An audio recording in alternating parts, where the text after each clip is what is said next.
Blessings, St. Paul's, on this Monday. Today, the church celebrates the feast of James DeKoven. The psalm appointed for his feast is Psalm 103. Bless the Lord, O my soul, and all that is within me. Bless God's holy name. Bless the Lord, O my soul, and forget not all his benefits. So this priest of the Episcopal Church was around at the end of the 19th century. He was born in Middletown, Connecticut, and then went on to be Bishop of Kemper in the year 1855. He was assigned as a professor of ecclesiastical history at Nashotah House when Nashotah House was just starting.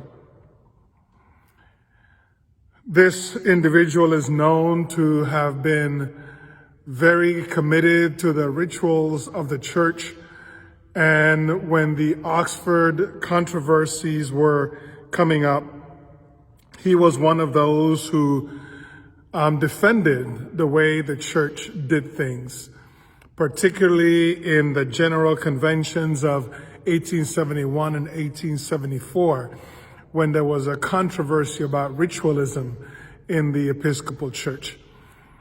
And there was conversations about vestments and candles and crosses on the altar. I guess you could say that James would have been a person of my own heart, a person who likes the traditions and rituals of the church as things that help us bring to mind and to spirit the presence of Christ as we worship together in God's holy places. Are they necessary for salvation? I would say no. I don't think anybody believes that the things we see and use as motivators in worship are necessary for salvation, like music, for example, like pews, like the vestments, the candles, the cross, the hangings. All these things are not necessary for salvation. And nobody in the Episcopal Church, I think, believes that. But they help us enhance the visual and tactile sense of being in the presence of God. We as human beings tend to be creatures that use the material things around us to help us understand things that are spiritual and that we cannot touch. Even in our definition of a sacrament is known as a visual act that we do that gives meaning something that is spiritual and unseen. And therefore, the fact that we use things like vestments, like crosses, like hymns, an organ to play the hymns, all of these things help us have glimpses of the eternal while we live in the temporal.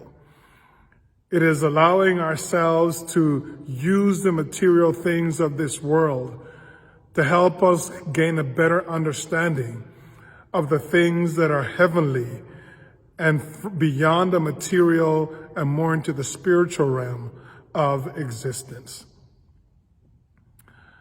My beloved, I pray that you continue to have a blessed season of Lent as we come closer to Holy Week, with Palm Sunday being this Sunday and Easter the following week. I pray that you are ready to receive the risen presence of Jesus Christ in your life once again, that the Spirit that lives within you burns with fire of holiness, to be prepared to proclaim the good news of Jesus Christ once again to the peoples of the world around us.